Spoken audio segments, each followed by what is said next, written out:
तुलसी जी को जल अर्पित किया जाता है और तुलसी दल से नित्य भगवत सेवा की जाए तो बहुत जल्दी श्री कृष्ण प्रसन्न हो जाते हैं।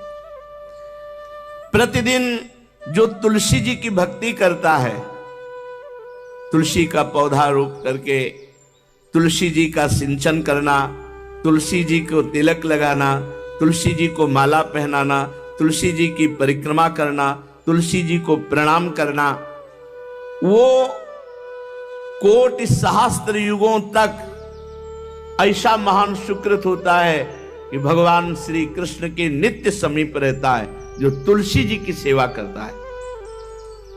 जब तक मनुष्य की लगाई हुई तुलसी की शाखा प्रशाखा बीज पुष्प सुंदर दल से तुलसी जी सुशोभित होती है, तब तक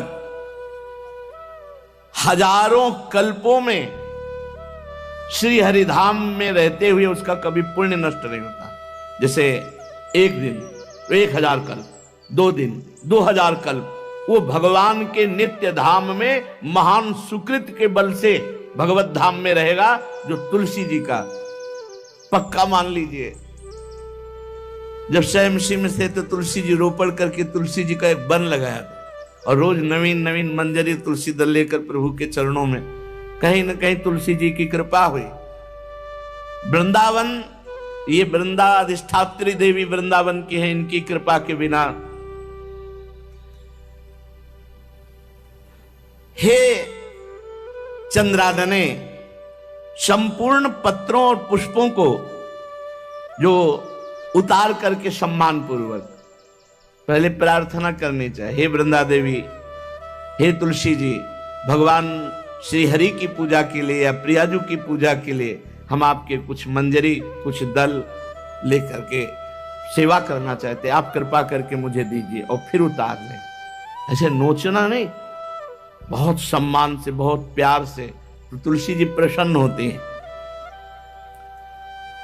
जो मनुष्य तुलसी दल से श्री हरि की पूजा करता है, कोई भी पाप उसका स्पर्श नहीं कर सकता। पूर्व में किया हुआ कोई भी पाप उसको दंड नहीं मिलेगा, जो तुलसी जी की आराधना नित्य करता है। अब इतना जल भी ना चढ़ा दे, मार पुण्य हो जाए और तुलसी जी अंतर ध्यान अनुकूल जल, जैसे मान लो गमले पे हैं तो इतना बड़ा तांबे का रोज उससे चढ़, अब भर के लोटा चढ़ा दोगे 2-4 दिन में अंतर ध्यान हो जाएंगे तुलसी जी। बहुत विवेक से जरूरत है, मतलब भारी पुण्य होगा। अब इतना बड़ा लोटा रोज जल चढ़ाओगे तो 2-4 दिन में पीली होके अंतर ध्यान हो जाएंगे। भाई इतना जल, अनुकूल जल चाहिए। एक तांबे का छोटा सा लिया, ऐसे रोज डालो, उसमें कोई फर्क नहीं, और गमला उठाकर धूप में विराजमान करो। सेवा का मतलब क्या है? जो तुलसी जी को जल अर्पित करके तुलसी जी की सेवा करता है, हरि चिंतन करता, कभी कोई पाप उसका स्पर्श नहीं कर सकता। 100 भार सोना, 400 भार चांदी,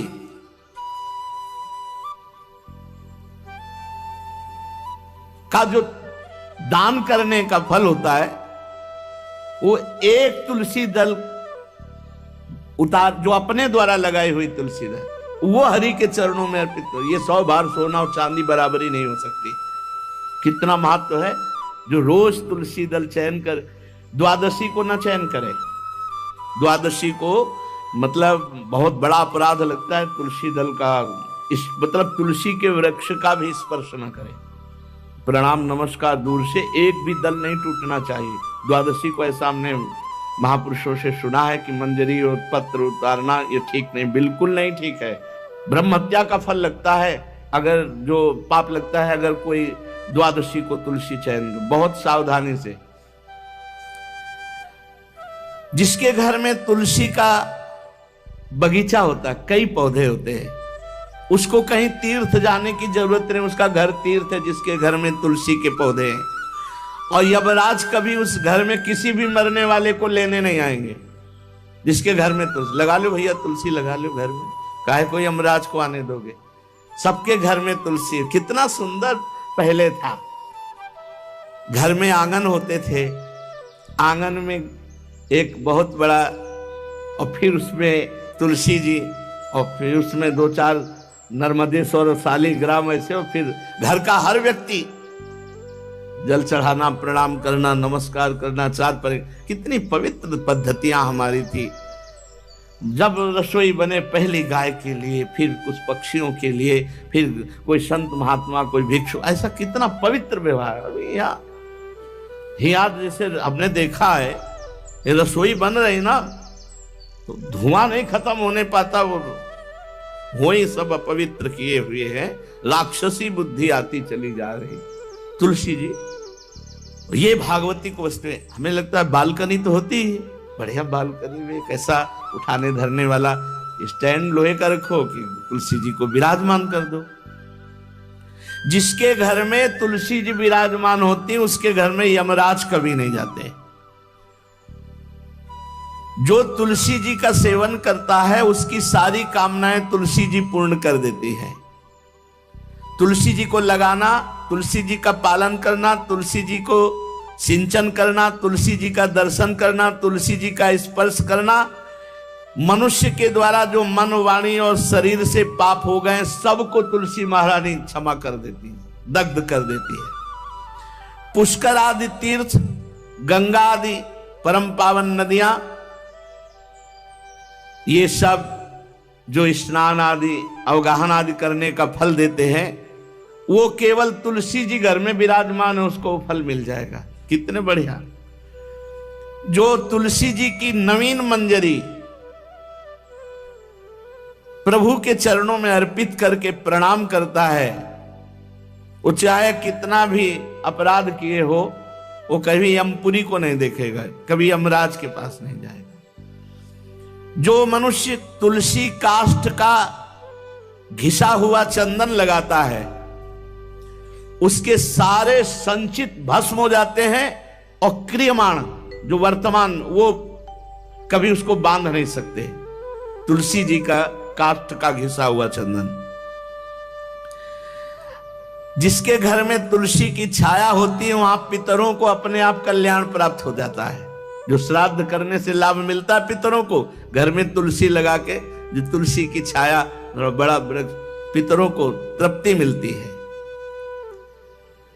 चतुर्भुज ब्रह्मा जी सारंग धनवा श्री हरि के महामहिम स्वरूप की अनुभूति करने के लिए भी कहा है कि तुलसी जी का महान महात्म्य, अगर तुलसी जी का सेवन करे तो भगवान श्री हरि की महिमा को जान जाएगा।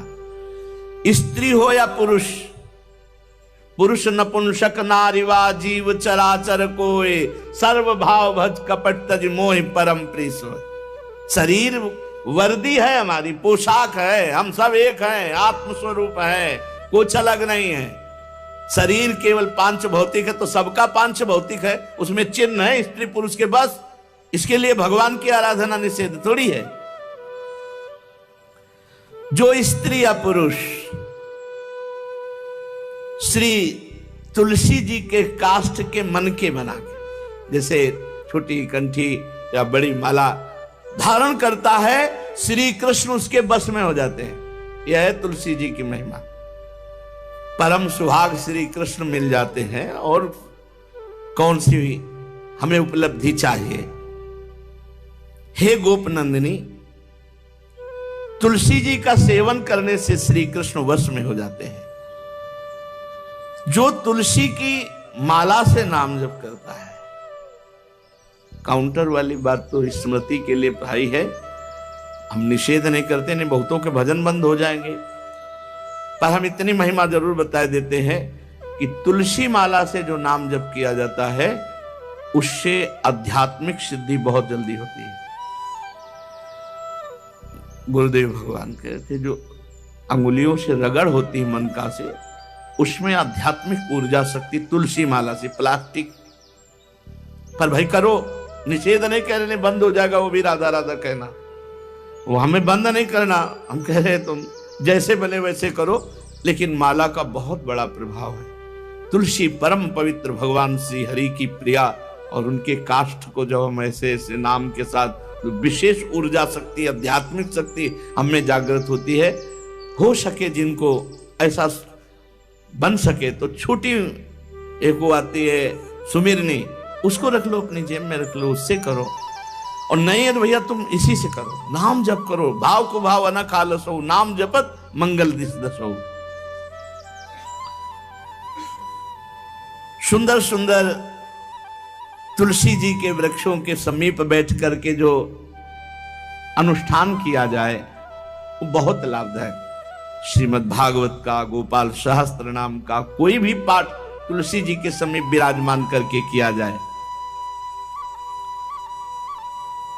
आचार्य को बुला करके तुलसी पूजन करना चाहिए, विविध प्रकार के अनुष्ठान, अरे तभी तो सब मंगल होता है।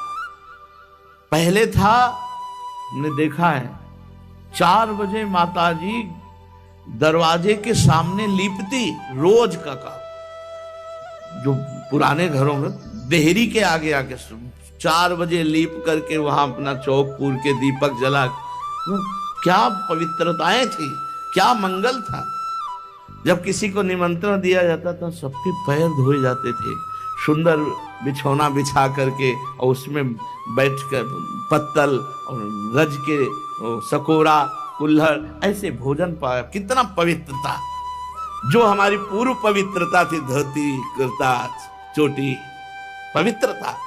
मान लो अगर बाहर जा रहे तो पैजामा कुर्ता, ऐसे बहुत पवित्र पोशाकें थी, पवित्र आचरण थे, पवित्र खान पान था। घर में जाओ तो एक पवित्रता, एक किसी भी घर में ऐसा नहीं था कि देव मूर्ति न विराजमान हो, किसी भी घर में ऐसा नहीं था तुलसी जी विराजमान न हो, 1-2 गाय जरूर होती थी, पवित्रता। अब तो बड़ा विचित्र, ये भारतीय गौएं जो श्वेत रंग की, जो अरुण रंग की, जो सींग वाली है, वो उनका आप दुग्ध देखिए, दूह कर रख दीजिए, स्वर्णिम कांति छाई मिलेगी। ये हमारी भारतीय पद्धति, ये हविष्यान्न, इससे देवताओं का, भगवान का, सबका अभिषेक पूजन होता है। शुद्ध गाय जो हमारी भारतीय है, तीला है उसके जैसे निकला हुआ, वो भगवान ने सेवा की है। हमारे गोविंद भगवान का नाम ही गोविंद, गौओं के इंद्र। भगवान सुबह से निकल जाते थे, शाम तक गौओं को चराते थे। बड़ा तो किशोरी जी ने श्री तुलसी जी के पूजन की बात, भगवान गोपियों से वादा किए थे कि अब तुम्हें अगली पूर्णिमा को रास, अब रास बिना रासेश्वरी के नहीं हो सकता। लिखा हो चाहे ना लिखा हो, कोई भी विद्वान, कोई भी प्रवक्ता इस बात को बतावे, कहते हैं भागवत में राधा नाम नहीं लिखा है, भागवत राधामय ही है। सांद्रानंद घन प्रेम मूर्ति किशोरी, बिना लाडली जू के कोई रास बता दे कहीं भी, कभी भी, कैसा भी, महारानी जू के बिना रासेश्वरी के रास हो ही नहीं सकता, लिखा हो चाहे ना लिखा हो। क्यों नहीं लिखा? याते श्री सुख प्रगट कियो नहीं, जहां बोले राधा तो समाधि लग जाती हो, यहां 7 दिन में तक्षक काटना है। श्री सुखदेव जी ने महारानी जी का नाम, हरिराम व्यास जी कह रहे, याते श्री सुख प्रगट कियो नहीं, जानि सार को सार परम धन, राधा नाम आधार। वैसे तो रोज संकेत वन में, पीछे हमने चर्चा की थी, प्रेम सरोवर में प्रियालाल मिलते थे नंदगांव वर्षा में। आज लालू ने एक नई लीला रची, गोप देवी लीला है। श्री लालजू महाराज प्रियाजू को रास के लिए उन्होंने सोचा एक बार छलिया रूप रख करके महल में प्रवेश करते हैं, देखते हैं लाडली जू पहचानती है कि नहीं, और कितना प्यार लाडली जू करती है। महाराज तो जो रूप धारण करें तो सभी सुंदर हैं, तो सुंदरता के समुद्र हैं। जब नकबेसर धारण करते ना, अंजन और घूंघट नीलांबर का, महाराज हृदय चूर चूर हो जाए, ऐसे सुंदर है। गोरी किशोरी भी चकोरी है जिनकी, नीलांबर धारण करके, और जिस समय लाली लगा के महाराज अपने राधा पी जी को कभी कभी जब